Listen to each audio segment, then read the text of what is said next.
Okay, I had a question. This is 2009 macro free response, and I had a question about F and how if you use monetary policy, that can end up affecting the short run Phillips curve shifting and not moving along a point on the curve. So I'm going to just do all of it so you can see it. So A says using a correctly labeled graph, um, using a correctly labeled graph with both short and long run Phillips curve and the relevant numbers above show equilibrium point A. So what they're saying is they're in long run equilibrium. So long run equilibrium means this would be, for example, on an ADAS curve, this would be point A. On a Phillips curve, this would be point A. So it is in long run, which is probably where you're getting where your mess up is, because I think you probably see what you did now if you had a question about it. But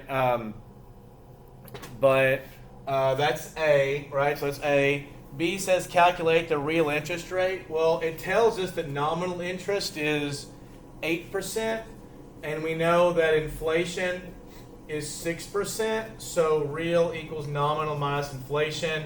So 8 minus 6 is 2. So B should be 2, and you should see. So the first, so A,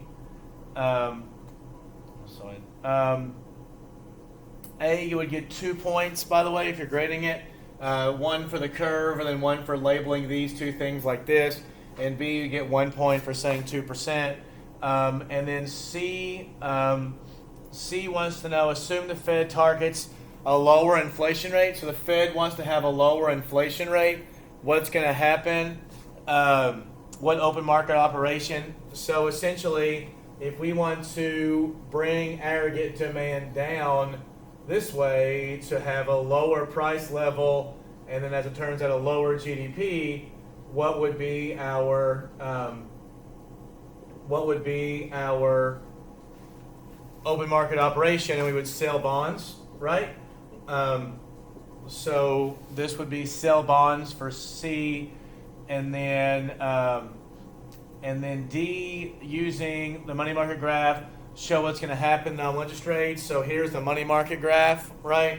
And we'll have a shift to the left of the money supply curve, which will raise nominal interest rates.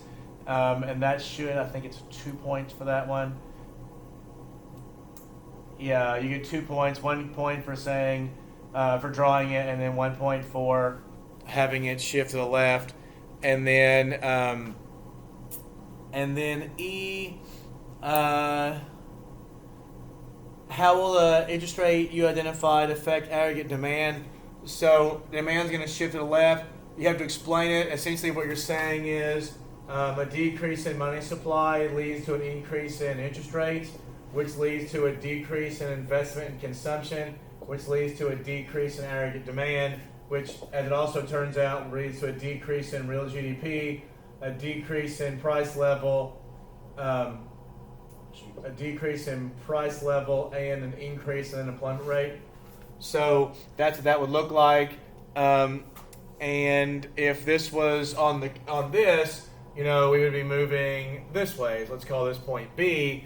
But then F says, assume the Fed was successful, what would happen in the new long run? Well, so essentially this would be point B in the short run. This would be point B also in the short run. But in the long run, what's going to end up happening? Well, as you know, when we're in a recessionary state, because we put ourselves into a recessionary state because of the contractionary monetary policy, if left alone, there's going to be downward pressure on prices because there's going to be downward pressure on wages because they're in a recessionary state. So wages are an input cost. Input costs go down, which makes businesses be able to supply more, and that will essentially move SRAS this way, which would lower prices even more. And as you know, if SRAS shifts to the right, then the short-run Phillips curve will shift to the left. And so here's short-run Phillips curve.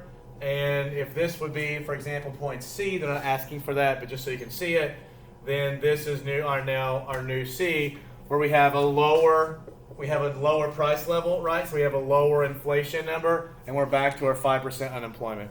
So that's what all of 2009 number 1 is going to look like, and I'll post that to our thing.